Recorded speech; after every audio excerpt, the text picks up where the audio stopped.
यही वह ईरान का कामिकाजी शाहिद 136 ड्रोन है जिसने पूरी दुनिया में उत्पाद मचा रखा है। यह है अमेरिका की टॉम होक क्रूज मिसाइल जिसकी कॉस्ट लगभग $2 मिलियन है। यह रसिया की KH-101 क्रूज मिसाइल है जिसकी कॉस्ट $10 to 13 मिलियन है और यह ईरान की फतेह 110 मिसाइल है जिसकी कॉस्ट $15,000 से $1 मिलियन के बीच में है। और फिर एंट्री होती है कामिकाजी ड्रोन शाहिद 136 की। यह भी एक तरीके का अटैकिंग वेपन ही है जो मिसाइल कैटेगरी में ही आता है और इसकी प्राइस $10,000 से $20,000 के बीच में है, जो एक कार की प्राइस से भी सस्ता है। और इस ड्रोन टेक्नोलॉजी ने आज के मॉडर्न युग को यह बताया है कि वॉर को एडवांस वेपन के अलावा इकोनॉमिकली भी लड़ा जा सकता है। इस ड्रोन को लोइटर म्यूनिशंस भी कहा जाता है। इसके अलावा इसको सुसाइड ड्रोन भी कहते हैं क्योंकि जब यह अपने टारगेट को हिट करता है तो उससे पहले उसकी रेकी करते हैं जिसमें यह अपने टारगेट के ऊपर ऐसे गोल गोल घूमते रहते हैं। और कुछ टारगेट ऐसे होते हैं जो कुछ ही टाइम के लिए दिखते हैं फिर वापस गायब हो जाते हैं। तो जैसे ही इनको अपना टारगेट दिखता है तो यह उस पर अटैक कर देते हैं और टारगेट के साथ खुद भी खत्म हो जाते हैं।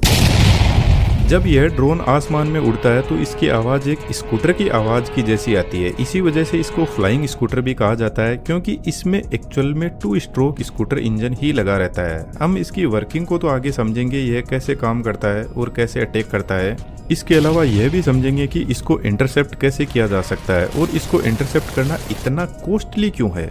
यदि हम इस ड्रोन की साइज को देखें तो 3.65 मीटर इसकी टोटल लेंथ है। इसके विंग्स डेल्टा एयर फ्रेम में बने हुए हैं और जिनका विंग फ्रेम 2.95 मीटर है। ड्रोन का टोटल वजन ही 220 किलो है। यदि हम ड्रोन का एक ह्यूमन बीइंग से कंपैरिजन करें तो यह साइज में काफी बड़े होते हैं। इसके फ्रंट साइड में वॉरहेड रखा जाता है जो 30 to 50 kg का हो सकता है, डिपेंड करता है टारगेट पर। बैक साइड में इसके प्रोपेलर लगे रहते हैं जो ड्रोन के लिए थ्रस्ट जनरेट करते हैं, लेकिन यह अपने आप से लॉन्च नहीं हो सकता। इसकी लॉन्च प्रक्रिया हम आगे समझेंगे, पर इसमें जो इंजन यूज होता है वह एक 2 स्ट्रोक गैसोलीन इंजन लगा हुआ है जो चीन से सस्ते प्राइस में इंपोर्ट किया जाता है, जिसका नाम आप यहाँ पर देख सकते हो। बेसिकली यह पुराने जर्मन इंजन से इंस्पायर्ड है। यदि मैं आपको बताऊं तो सेकेंड वर्ल्ड वॉर में जर्मन्स अपने एयरक्राफ्ट के लैंडिंग गियर पर जेरिको ट्रम्पेट सायरन यूज करते थे, जो बेसिकली एक प्रोपेलर ही होता है और जब प्लेन हाई स्पीड में आगे बढ़ता है तो यह स्कूटर के इंजन जैसी आवाज निकालता है जो एक साइकोलॉजिकल डर पैदा करता है सामने वाले के दिमाग में। यह इंजन एयर कूल्ड है जिसका मतलब है इसमें कोई कूलिंग मैकेनिज्म नहीं है। जब ड्रोन हाई स्पीड में आगे बढ़ता है तो हवा से ही इसकी कूलिंग होती है और यह 50 हॉर्स पावर की पावर प्रोड्यूस करता है जो ड्रोन को अराउंड 200 किलोमीटर पर आवर की स्पीड पर लेकर जा सकता है। आप एक बार इस इंजन की आवाज सुन सकते हो। जब ड्रोन हवा में उड़ता है तो यह कुछ ऐसा साउंड करता है। फ्लाइट को कंट्रोल करने के लिए ड्रोन में पीछे की साइड में इंजन के पास में कंट्रोल फिन्स लगे रहते हैं, तो ड्रोन जब उड़ता है तो इसको स्टेबल रखते हैं। ड्रोन को ऊपर हवा में उड़ाने के लिए फ्लैप्स लगे रहते हैं जो लिफ्ट फोर्स प्रोवाइड करते हैं। इनके जस्ट पास में डेल्टा विंग के पीछे एलवोन्स लगे रहते हैं।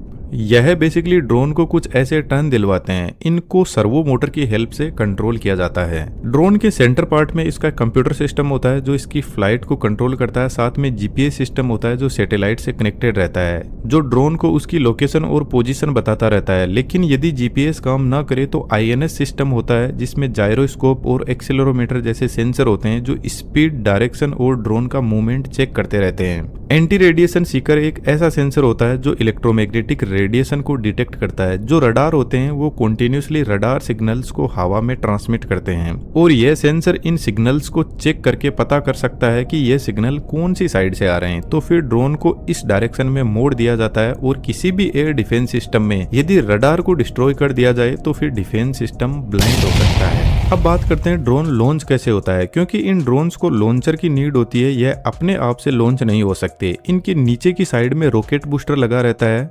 इनको लॉन्च करने के लिए लॉन्चर ट्रक पर सेट किया जाता है जो कुछ इंक्लाइंड एंगल पर सेट रहते हैं लॉन्च रेल के अंदर। सबसे पहले बूस्टर ऑन किए जाते हैं जिससे ड्रोन को इनिशियल फोर्स मिलता है। जैसे ही ड्रोन हवा में आता है तो इसका 2 स्ट्रोक इंजन स्टार्ट होता है। जब ड्रोन इंजन पर ऑपरेट करने लग जाता है तो इसके बूस्टर्स को ड्रोन से अलग कर दिया जाता है जिससे ड्रोन थोड़ा थोड़ा हल्का होता है जो इसकी एफिशिएंसी के लिए बेटर है। इस ड्रोन की रेंज लगभग 2000 किलोमीटर के आसपास है, लेकिन इन ड्रोन्स की कुछ खास बात है। ये स्वॉर्म ड्रोन होते हैं, जिसका मतलब है ये अकेले नहीं उड़ते, ये ग्रुप में एक साथ बहुत सारे ड्रोन्स जाते हैं और करंट सिचुएशन में ईरान 100 से भी ज्यादा ऐसे ड्रोन्स को लॉन्च करता है। अब यह सभी के सभी एक साथ में कोऑर्डिनेटेड रहते हैं, सभी एक ही टारगेट को हिट नहीं करते हैं, यह अपने अपने टारगेट फिक्स करते जाते हैं और टारगेट को डिस्ट्रॉय करते हैं।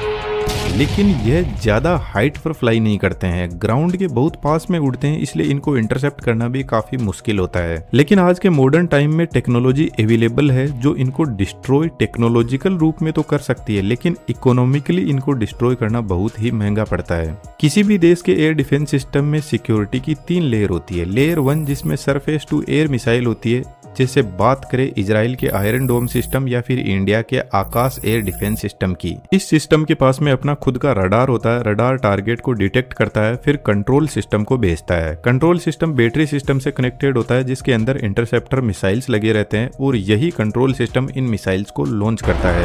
यह दोनों ही सिस्टम छोटे टारगेट को डिस्ट्रॉय करने के काम आते हैं, जैसे ड्रोन्स, शॉर्ट रेंज मिसाइल्स। लेकिन ये ड्रोन बहुत तादाद में होते हैं, तो कुछ बच के निकल जाते हैं और टारगेट को डिस्ट्रॉय कर देते हैं। यह है तामीर इंटरसेप्टर मिसाइल, जो इजराइल के आयरन डोम सिस्टम में यूज होती है, जिसकी कॉस्ट $50,000 के बराबर है। देखा जाए तो इस ड्रोन से 2 से 3 गुना ज्यादा महंगी है। यह है अमेरिका की पेट्रियोट इंटरसेप्टर मिसाइल PAC-2, जिसकी कॉस्ट $2 से $3 मिलियन है, जो लगभग 5 से 6 गुना ज्यादा कॉस्ट करती है इस ड्रोन से। तो इस मिसाइल से भी इस ड्रोन को इंटरसेप्ट तो किया जा सकता है। फाइटर जेट से भी इन ड्रोन को इंटरसेप्ट किया जा सकता है, लेकिन यह सबसे कॉस्टली मेथड है। इसके अलावा एंटी एयरक्राफ्ट गन काम में लिए जाते हैं, जिनके अंदर खुद का ही रडार लगा रहता है। तो यह सबसे पहले डिटेक्ट करते हैं टारगेट को और फिर गन से फायर करते हैं। लेकिन इन एंटी क्राफ्ट गन की रेंज बहुत कम होती है, लगभग 5 किलोमीटर के आसपास में, और ड्रोन्स स्मॉल टारगेट होते हैं, जिसकी वजह से यह काफी इफेक्टिव सिस्टम भी है। लेयर 2 सिक्योरिटी में भी रडार कंट्रोल सिस्टम और बैटरी सिस्टम लगा रहता है, लेकिन यह एयरक्राफ्ट क्रूज मिसाइल और मीडियम रेंज बैलिस्टिक मिसाइल को टारगेट करता है।